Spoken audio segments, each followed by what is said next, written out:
उत्तराखंड, जिसको देवों की भूमि कहा जाता है, यहाँ के 4 धामों में से एक धाम है केदारनाथ धाम। तो आज केदारनाथ धाम के बारे में मैं आपको कहानी बताने जा रहा हूँ कि कैसे केदारनाथ धाम बना, आखिर किसने केदारनाथ धाम को बनाया, कब बनाया और क्यों इसको इतनी ज़्यादा मान्यता दी जाती है कि लोग पूरे देश विदेश से हर साल इसकी यात्रा करने के लिए बहुत दूर दूर से आते हैं। वीडियो की एंड में, मतलब ये कहानी बताने के बाद कि किसने केदारनाथ धाम को बनाया, ये कहानी बताने के बाद मैं आपको केदारनाथ धाम के बारे में कुछ इंटरेस्टिंग फैक्ट्स बताने वाला हूँ, जो कि शायद ही आपको पता होंगे। बहुत ही ज़्यादा इंटरेस्टिंग है और मिस्टीरियस है, तो बने रहिए इस वीडियो के साथ। तो चलिए बिना किसी देरी के करते हैं वीडियो को स्टार्ट। नमस्कार दगड़ियों, मैं आशुतोष राणा, यू पॉपुलर पहाड़ी यूट्यूब चैनल। तो बिना किसी देरी के चलो वीडियो को स्टार्ट करते हैं। देवभूमि उत्तराखंड के रुद्रप्रयाग जिले में स्थित केदारनाथ मंदिर बहुत ही प्रसिद्ध है और ये उत्तराखंड के 4 धामों में से एक धाम है। करोड़ों लोग देश विदेश से हर साल इसके दर्शन करने के लिए बहुत दूर दूर से आते हैं। वैसे तो कहा जाता है कि जो केदारनाथ धाम है इसको 1500 साल पहले बना दिया गया था।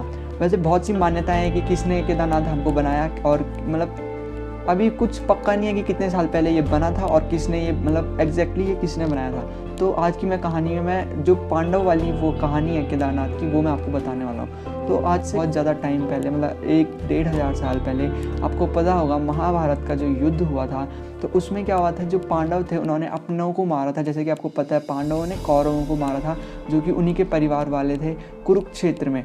तो इस भीष्म युद्ध के बाद जो शिव भगवान थे, शंकर भगवान थे, वो पांडव से बहुत ही ज़्यादा रुष्ट हो चुके थे और उन अपनों की हत्या करने का पाप लग गया था।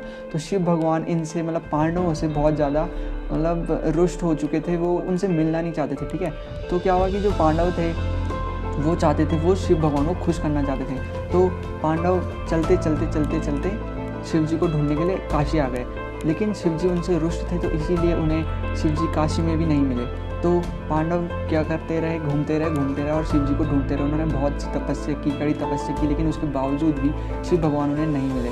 तो धीरे धीरे चलते चलते वे उत्तराखंड के केदारनाथ, जहाँ पे केदारनाथ मंदिर है, वहाँ आ पहुँचे, क्योंकि शिव भगवान केदारनाथ में छुप चुके थे कि ताकि वो पांडव को ना मिल पाए, क्योंकि वो चाहते थे कि मैं पांडवों को कभी भी ना मिलूं, क्योंकि वो उनसे बहुत ज़्यादा रुष्ट हो चुके थे। तो शिव भगवान केदारनाथ में छिप चुके थे और पांडव भी उनका पीछा करते करते, उन्हें ढूंढते ढूंढते केदारनाथ तक पहुंच चुके थे।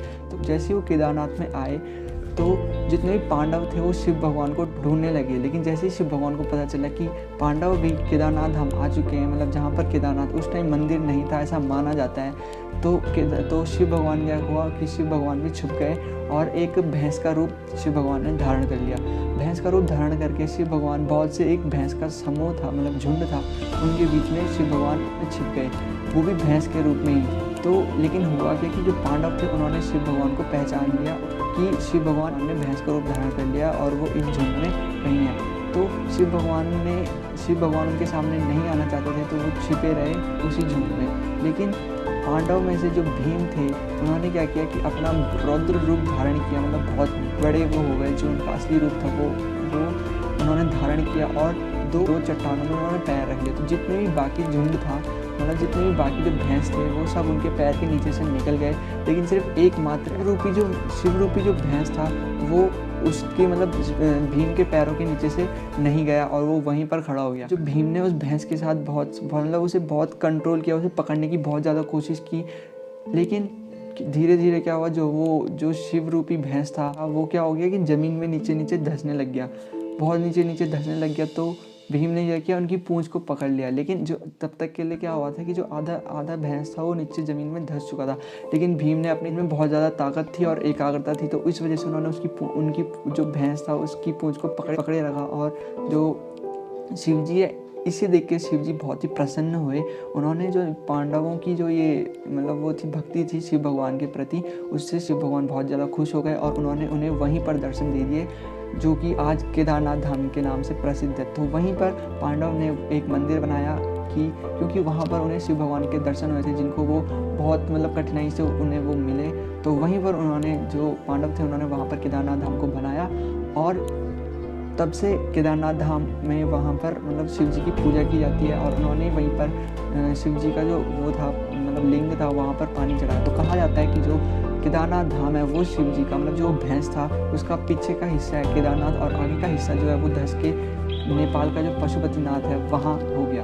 पशुपतिनाथ भी बहुत ही प्रसिद्ध मंदिर है शिव जी भगवान का, जो कि नेपाल में है। ठीक है, तो ये कहानी थी केदारनाथ धाम की, कैसे बना केदारनाथ धाम, पांडवों ने बनाया था केदारनाथ धाम। और दूसरी कहानी यह भी है कि केदारनाथ धाम को आदि गुरु शंकराचार्य जी ने स्थापित किया था, और आदि गुरु शंकराचार्य जी वहीं पर उनकी मृत्यु हो चुकी थी केदारनाथ धाम में, इसलिए केदारनाथ धाम के एकदम पीछे आदि गुरु शंकराचार्य जी की समाधि है। तो ये कहानी थी केदारनाथ धाम की। अब मैं आपको कुछ ऐसे फैक्ट्स बताने वाला हूँ केदारनाथ धाम के बारे में, जो कि बहुत ही मिस्टीरियस, इंटरेस्टिंग और यूनिक है, जिनके बारे में आपको शायद ही पता होगा। तो दोस्तों, पहला जो इंटरेस्टिंग पॉइंट है वो यह है कि हर साल अप्रैल से लेकर नवंबर तक केदारनाथ धाम के कपाट खुलते हैं। तो बाकी का जो दिन होते हैं, मतलब बाकी के जो महीने, उस टाइम केदारनाथ धाम के दर्शन कहाँ करते हैं।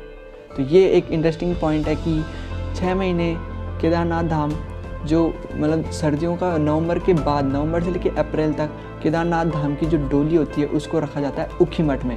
ऊखीमठ में उन्हें रखा जाता है और वहाँ लोग उनके दर्शन करते हैं। तो दोस्तों, ऊखीमठ में जिस मंदिर में केदारनाथ धाम की डोली को रखा जाता है, उस मंदिर का नाम है ओमकारेश्वर मंदिर। दूसरा जो इंटरेस्टिंग पॉइंट है केदारनाथ धाम के बारे में वह यह है कि यह पांडवों ने बनाया था। जैसे कि मैंने आपको अभी पिछले मतलब जो कहानी बताई है कि माना जाता है कि ये जो मंदिर है ये पांडव ने बनाया था। तो दोस्तों, तीसरा जो इंटरेस्टिंग पॉइंट है वो ये है कि 16 जून 2013 को केदारनाथ में बहुत ज़्यादा आपदा आई थी। हुआ क्या था कि 16 जून को शाम 7:30 बजे हिमाचल प्रदेश और उत्तराखंड में बहुत ज़्यादा भारी बारिश होने लगी और केदारनाथ धाम में बहुत ही ज़्यादा बड़ी आपदा आ गई। लेकिन एक इंटरेस्टिंग पॉइंट ये है केदारनाथ के बारे में कि इतनी भयंकर आपदा आई थी, लेकिन केदारनाथ की दीवार में एक खरोंच तक नहीं आई। है ना इंटरेस्टिंग बात। और इसका कारण कहा जाता है भीमशिला। हुआ क्या था कि जिस टाइम केदारनाथ की आपदा आ रही थी तो एक बहुत बड़ा सा पत्थर केदारनाथ मंदिर के एकदम पीछे खड़ा हो चुका था। ठीक है, तो जिस वजह से क्या हुआ कि जितना भी ऊपर से मतलब मलबा आ रहा था, पत्थर आ रहे थे, उस पत्थर ने उन सबको रोक दिया था, जिस वजह से केदारनाथ धाम में एक भी खरोंच नहीं आई। और तब से अभी भी वो जो पत्थर है वो वहीं पर है, बहुत बड़ा पत्थर है, और तब से उसका नाम भीमशिला रख दिया गया है। ठीक है, तो इस भीमशिला पत्थर की वजह से जो केदारनाथ धाम है उसमें एक भी खरोंच नहीं आई थी, जबकि बहुत सैकड़ों लोग उस टाइम उत्तराखंड में मतलब केदारनाथ में बहुत से लोग मरे थे जो वहाँ यात्रा करने के लिए आए थे। तो दोस्तों, अब मैं आपको चौथे इंटरेस्टिंग पॉइंट के बारे में बताने वाला हूँ। केदारनाथ में 5 गुफाएं ऐसी बनने वाली है जो कि आम लोगों के लिए खुलेगी, और वहाँ जाके लोग मेडिटेशन या फिर कोई भी जैसे ध्यान लगा सकते हैं।